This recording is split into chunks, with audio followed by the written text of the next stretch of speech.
Hello and good evening, everybody. This is Olympic Fan 2, and also this is the first video of the philosophy playlist. And I like to bring up some ideas on what I think could be introduced to improve at least some of the meat replacement products that are available. So first of all, if we go to a supermarket, almost everywhere we can find these products, and this is really a good thing. If you would have searched for them 20 years ago, you would have rarely found anything of this. But as these products become more and more popular, yet still a vast majority of people is consuming animal products, and if we really leave out all of the if there are any at all unjustifiable arguments, the factor of getting enough nutrients really is something worth to consider, I think. So yeah, a lot of vitamins and trace elements like zinc, B12, iron and so forth, they can be found in reasonable amounts in meat and fish and other animal products, but they are really vastly cheaply synthesized also industrially. And so my question is, why don't we just put them into these meat replacement products?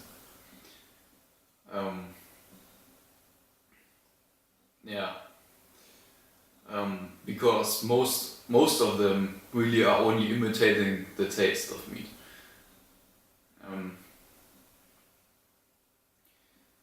So yeah, you might have heard about an alternative to a soy steak, for example, and this is in vitro meat, but this is not available commercially yet. Because lab-grown meat, which is in vitro meat, essentially, is pretty expensive to manufacture.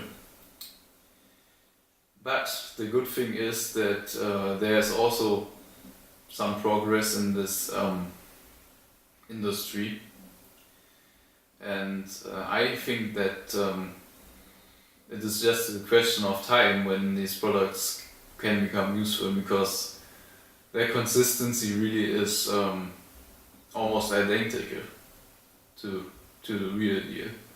But the problem with this is just as well with these products that we can buy today, that in vitro meat is virtually just only made from muscle fiber. In other words, protein. There's almost no fat inside, and all of these minerals, vitamins and trace elements are missing. So yeah,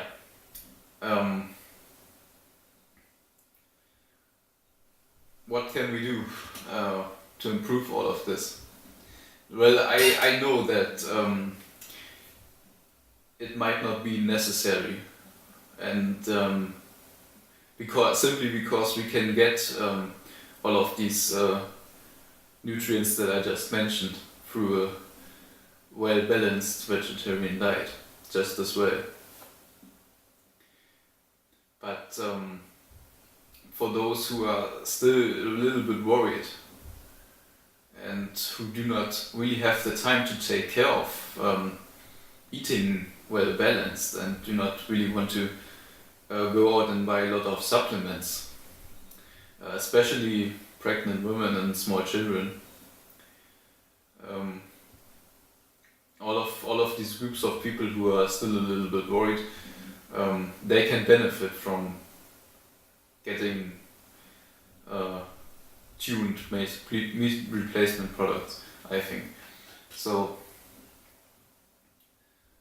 um,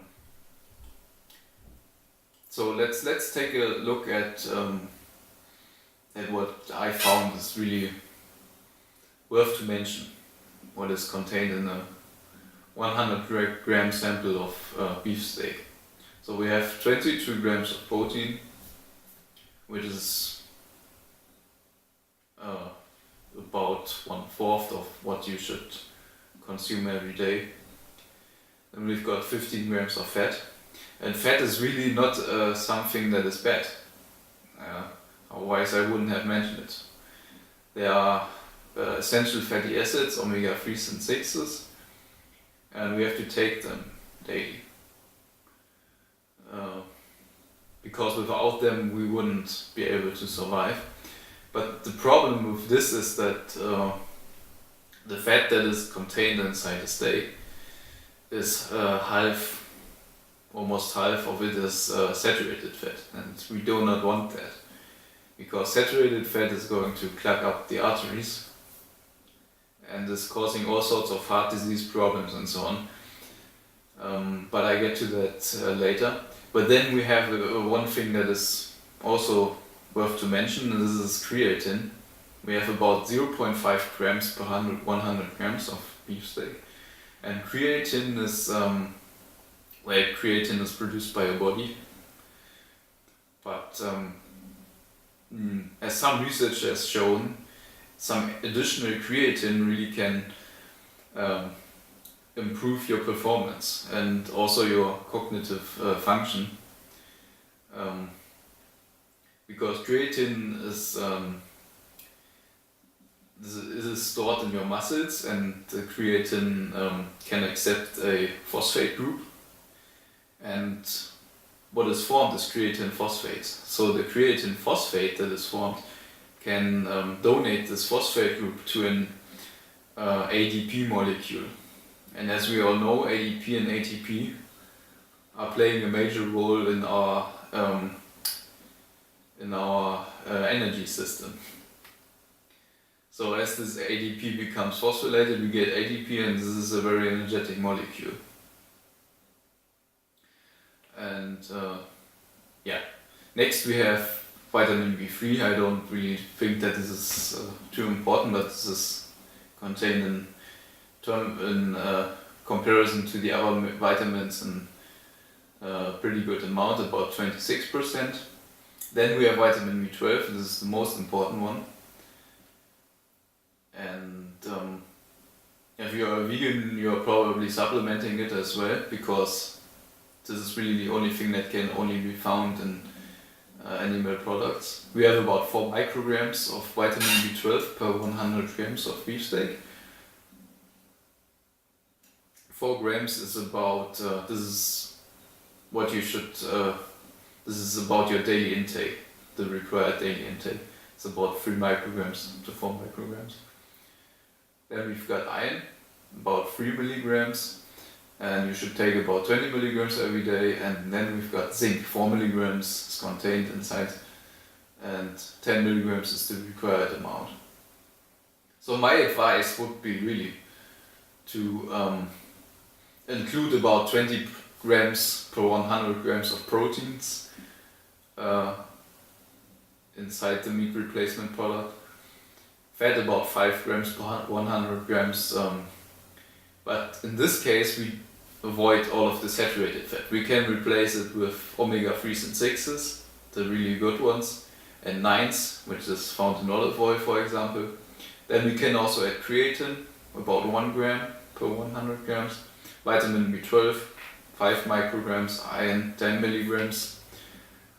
If we talk about iron 3+, zinc, 5 milligrams, vitamin D3, about 5 micrograms.